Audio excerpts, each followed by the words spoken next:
Hi, this is Ann with Graphic Design How To, and today I'm going to show you how to manually add a drop shadow to something in Adobe Photoshop. Now, a Photoshop does come with just, a drop shadow effect, but this is just a more realistic way to do it.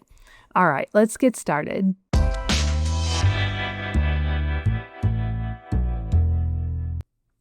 Now I'm using an image that already has shadows, but I want to put this on like a solid pink background. So I can't use the shadows that are here, but I want them to match this image's shadows pretty much because they are real shadows. So I want sort of a darker shadow that comes in through here and then a lighter shadow that comes out here like this and is stretched. If your original image doesn't have shadows, I would take a picture of a similar object and get the shadows how you want them, and then bring it into Photoshop as a reference and create similar shadows for your object. So first we need to isolate the subject, however you usually go about that. My process is to hit W and then choose Select Subject right up here. And this does a pretty good job. I can see it's missing some things in here. I'll also use the Quick Selection tool, which is this one. It's underneath your object selection. And then I'll make my brush a little bit smaller and I'll come in here. Whoops. I'll come in here and just click on these areas that Select Subject didn't get. I'll also use Quick Mask by hitting Q. I'll hit D to get a black foreground and a white background, and then just paint the selection. I'll hit Q to get back out of Quick Mask.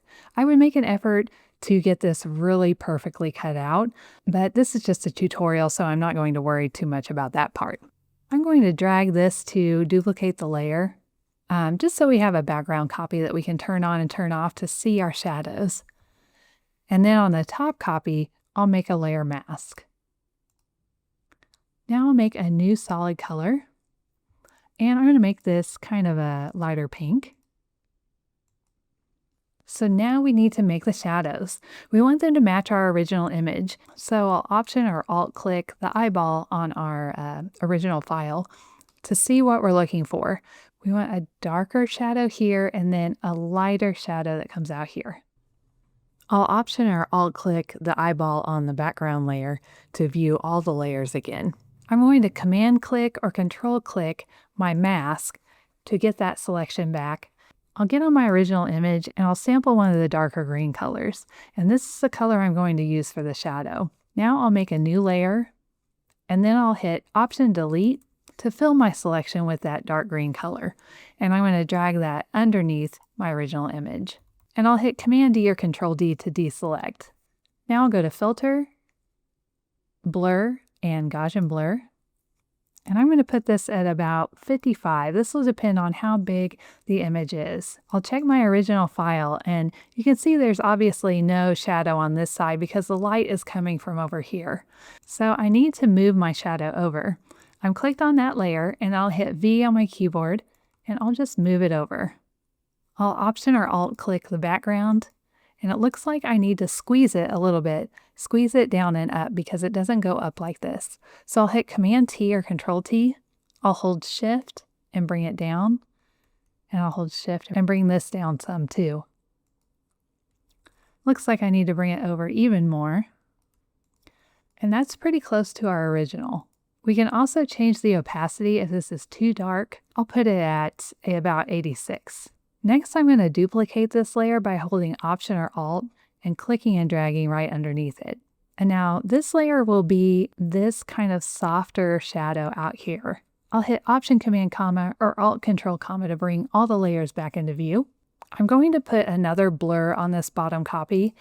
We'll go to Filter, Blur, Gaussian Blur. And this one I'll put at about 132 and say OK. Then I'll stretch it with Command T or Control T. I'll hold Shift and bring this side in, and then hold Shift and stretch this one out a little more. Then I can Option click and see how close we are. I'll also reduce the opacity here, and I think around 64 is more natural. So we can compare with our original. Looks like ours is quite a bit darker, so I'll put this at 66 and maybe stretch it back in a little bit.